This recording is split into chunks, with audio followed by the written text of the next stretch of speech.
ஸ்ரீ குருபியோ நமஹ.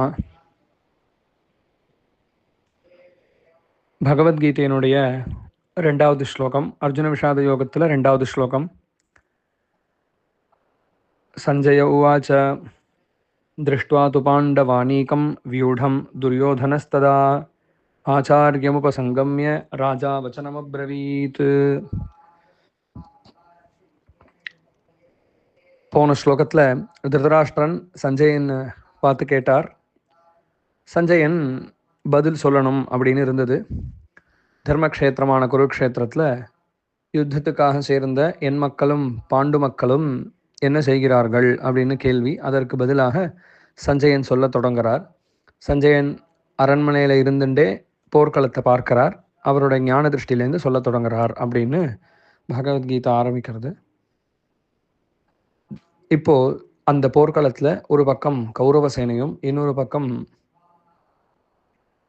பாண்டவர்களுடைய சேனையும் அணிவகுத்து ஒன்றுக்கொன்று எழுத்தா மாதிரி நின்றுருக்கு. அந்த சந்தர்ப்பத்தில் திருஷ்டுவாத்து பாண்டவானீகம் ராஜா துரியோதனா, இந்த சப்தத்தில் ராஜா, இந்த ஸ்லோகத்தில் ராஜாங்கிற சப்தம் துரியோதனனை குறிக்கிறது.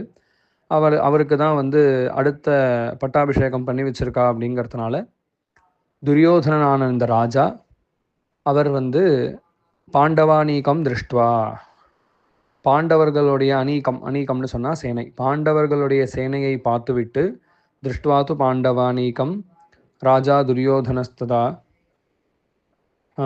திருஷ்டுவாத்து பாண்டவானீகம் வியூடம் துரியோதனஸ்ததா. வியூடம்னு சொன்னால் அணிவகுப்பு, சேனையினுடைய அணிவகுப்பு. அவளுடைய அணிவகுப்பை பார்த்தாலே பயமாக இருக்குது துரியோதனனுக்கு.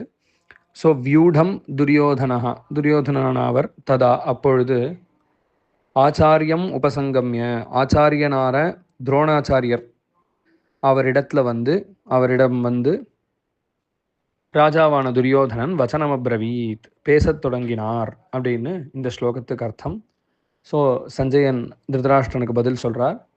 ராஜாவான துரியோதனன் பாண்டவ சேனையினுடைய அணிவகுப்பை பார்த்து வியந்து போய் ஆச்சாரியனான